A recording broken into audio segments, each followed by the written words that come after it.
All right, good morning, good afternoon, and good evening to everyone. This is Nerdedness. I'm Shade. How are we doing? It's great to see a few people on already. I am excited for The Witcher 2. First, we are going to find the cinematic for the epilogue of The Witcher 1. So if we remember in The Witcher 1, Geralt had lost his memory, he has amnesia. A bunch of stuff unfolded with the Witcher home of Kaer Morhen being basically invaded, the Witcher secrets being stolen, and we were effectively trying to track down the mage Azar Javed and the professor, who looked a bit like a dodgy Harry Potter with herpes. So we eventually track him down. They were trying to make basically an army of soldiers that were mutants. We foiled their plans. Along the way, we met a kid called Alvin. Alvin was magically talented. We gave him a dimeridium medallion to help suppress his magic flare-ups to keep it under control.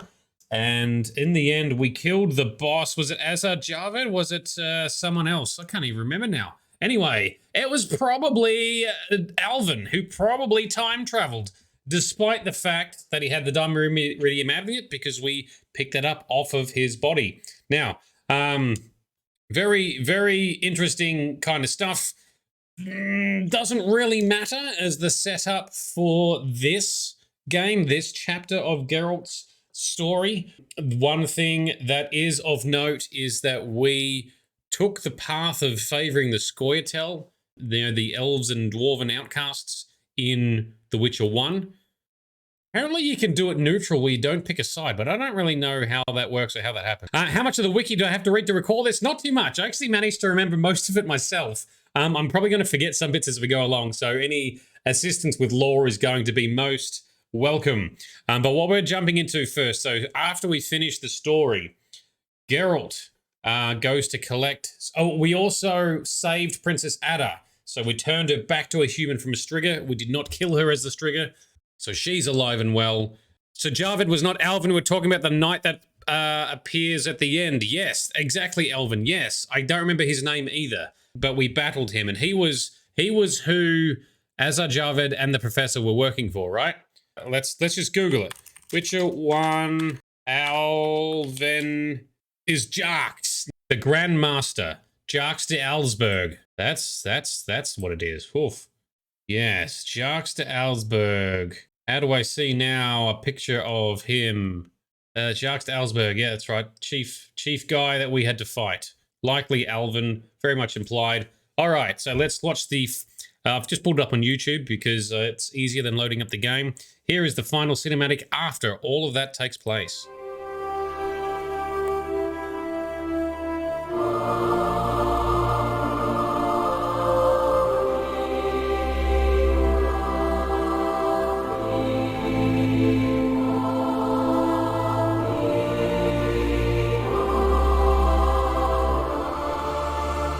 Temeria and Redania are allies, thanks in no small part to you.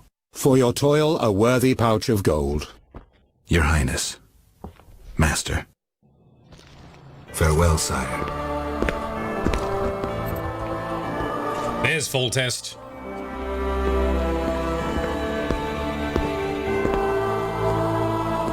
And I just forgot how old these cinematics look too. They did well for their first game.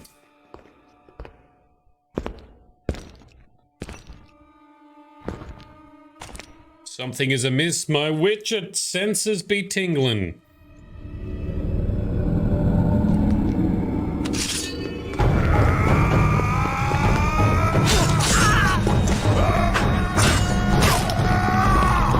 Lucky Foltest wears his armor all the time.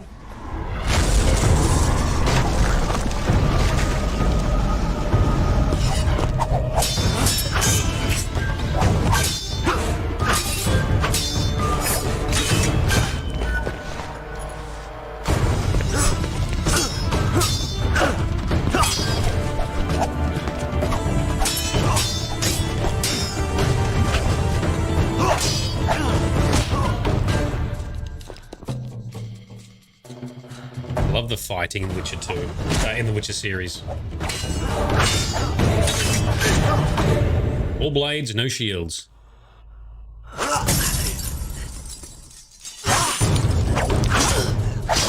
Smart. Well done, Geralt. That's nasty. So someone was sent to try and kill Foltest. Geralt's going to be talking about that shortly once we start the game.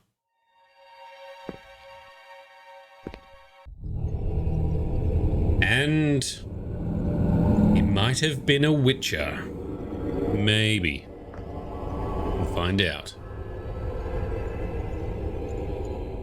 So, Elvin, this also has citing you cannot be neutral, I think. We'll see in Chapter 2. Frosty has also indicated that to me, yes.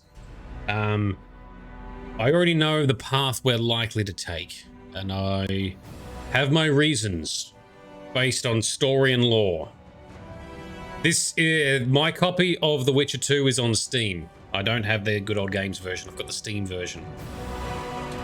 All right, so Witcher 2, Assassins of Kings. What's that all about? Well, first up, this is the intro cinematic when you first launch the game and do nothing else. It's theoretically also been enhanced with a mod to upscale it. Yennefer is the best. I look forward to meeting her. I'm assuming it's not to Witcher 3 though. So this is King Devimand, who I think is the King of Redania. Is that correct? Those level of lore details I'm a bit dodgy with. Anyway, for some reason, Devimand's on like a party ship being entertained.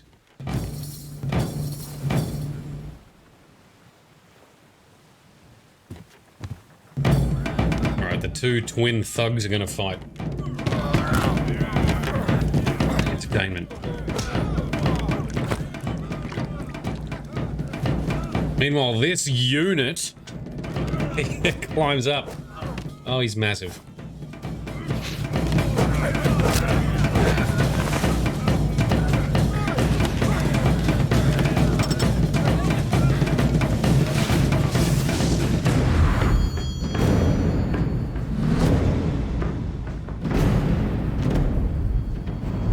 The mages spotted it.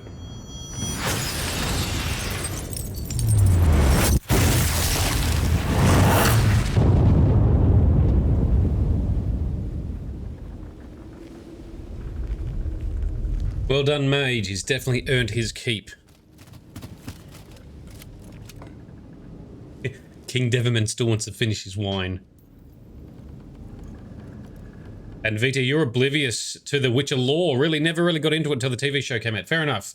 I'll do my best to explain it as best I can along the way, although I've still got gaps in my lore knowledge.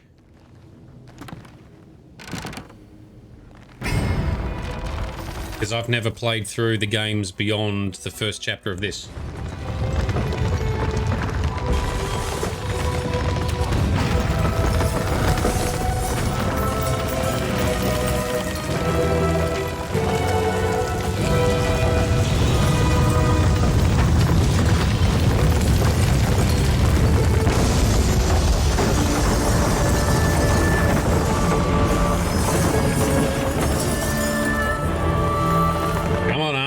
Shoot faster.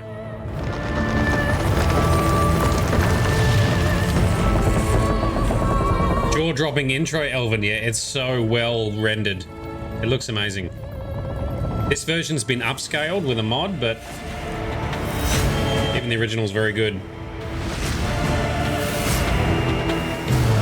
We're not meant to know who this guy is yet, but we will eventually.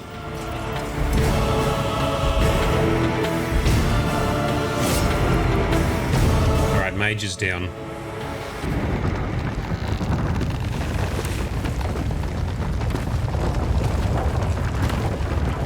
Seems unreal, yeah.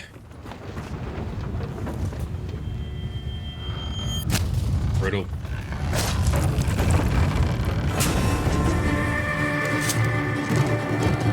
Looks, puts on his trophy hook.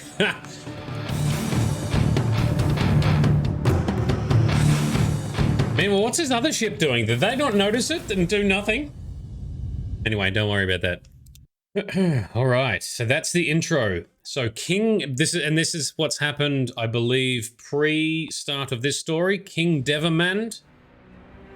Sorry, Demavend. I always get the syllables around the wrong way. King Demavend has been assassinated, and that is his assassination taking place there. Now we've got an intro video on the Witches. Or Witches. An elite and mysterious caste of warrior monks. As a refresher. In popular lore, they're portrayed as possessing magic powers and superhuman abilities. Witches were believed to combat evil spirits, ghastly monsters, and all manner of dark forces. It's possible that witches had animal eyes, which granted them sight in near darkness, rendering survival probable in encounters with fiends both subterranean and nocturnal, kobolds, vampires, and ghouls. Witches used their silver swords to kill creatures of magic provenance, wraiths, cursed souls, and striggers. With their swords of meteorite steel, they felled non-magic beasts, and the occasional human who refused to pay for services rendered. Oh yeah. In combat, witches would go into a trance, induced, it's supposed, through self-hypnosis or the consumption of intoxicants. They fought with blind abandon, sensing absolutely no pain, ignoring even serious injuries, which fed fears and superstitions about their unearthly powers. There is little doubt that witches were perceived to be vile beings who could bring misfortune down upon common folk with their gaze alone. The heroes of fairy tales and other yarns, witches entered the folklore of the Nordlings. This is true of one especially, Geralt of Rivia, known as the White Wolf. Listen now to one of the legends about him. Listen now, yes. Now we will actually start the game. Hello, Mr. Nobody. How you doing? Beto dyslexia is a bitch. Yeah, especially with my unfocused reading. There's going to be lots of text, like journal and codex entries you can get in this game. I'm not going to be reading them. No one wants to see that.